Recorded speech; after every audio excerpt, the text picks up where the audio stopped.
Hammaga salom do'stlar. Mana hozir konditsionerni ustanovka qildik joyiga. Bunda endi birinchi qiladigan ishimiz konditsionerni tokka ulaymiz. Tokka ulaymiz. Hamda orqa tarafga o'tamiz endi. Mana orqa tarafga o'tdik. Bu yerda mana 3 ta probka bor. 3 ta probkani ham yechamiz. Mana hozir zaglushkalarni ochdik.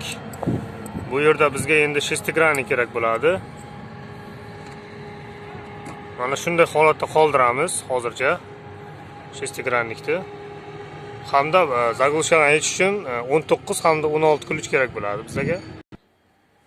Endi esa do'stlar, mana bu pult olamiz, hamda sovutish rejimini qo'shamiz bu yerdan, hamda konditsionerni ishga tushiramiz. Mana menda o'zi qo'shilgan turibdi sovutish rejimi. Mana burada mana qorchani belgisi bor. Ya'ni sovutish rejimi bu yerdan tanlab o'zingiz topib olasiz.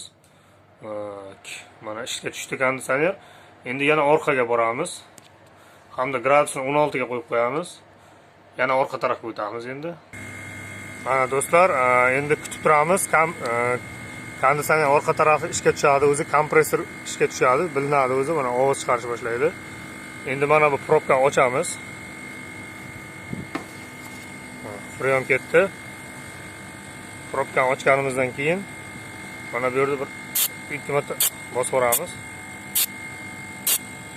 Gaz chiqishni boshlaydi o'zi. Keyin polni ochib yuboramiz. Polni ochib yuboramizda. Keyingisini ham ochib yuboramiz. Oxirigacha ochamiz. Qo'rqmasdan.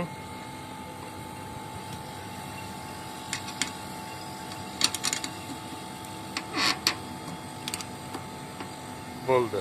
Endi qiladigan ishimiz machalka va sovun bilan ko'pik qilib mana bu yerlarni tekshiramiz polni.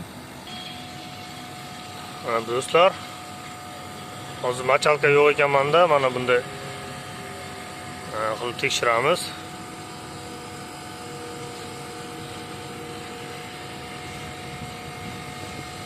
Freon chiqayotgan bo'lsa, hozir bilinadi. Buni agar hozir bilsak, uni saqlab qolsak bo'ladi freonni. Mana shunday qilib tekshiramiz. Mana bizning holatda hech qanday o'techka yo'q. Hammasi joyida, mana ko'rishingiz mumkin. Endi qiladigan ishimiz bir yaxshilab homogen artib olamizda, keyin probkalarni yopib qo'yamiz. Hozir qisqacha tushuntirib o'taman. Havosini chiqarish nima uchun kerak?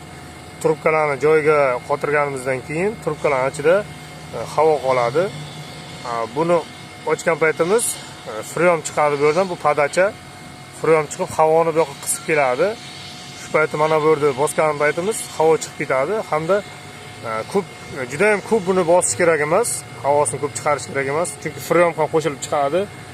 Bir 2 marta hozir videoda ko'rdingiz, o'zi bir qanaydir havo emas, bir qanday gaz, bir moylik gaz chiqqanday bo'ladi, uni sezasiz o'zi. O'zi bilinadi, işte какой-то par chiqayotgan bilinadi, qanaydir. O'sha freon bo'ladi. Ko'p chiqarib yuborishing kerak emas, freon yo'qotamiz. Bo'ldi, shunday protsessni o'tkazganimizdan keyin zaglushkalarni qotiramiz. Bo'ldi, ishga tushdi konditsioner. Hozir ichkarini borib ko'ramiz. Mana do'stlar, hozir ishlab turibdi konditsionerimiz. Hammasi chotki. Mana xonamizning harorati 22 gradus. Hozir konditsionerga ko'ramiz. Ko'rishingiz mumkin mana. Juda ham ajoyib. Juda ham yaxshi sovuq chiqaryapti. 15, 16, mana bu yer 3 gradus. Chotki ishlayapti konditsioner. Sovuq havo haydayapti. Hammasi ajoyib.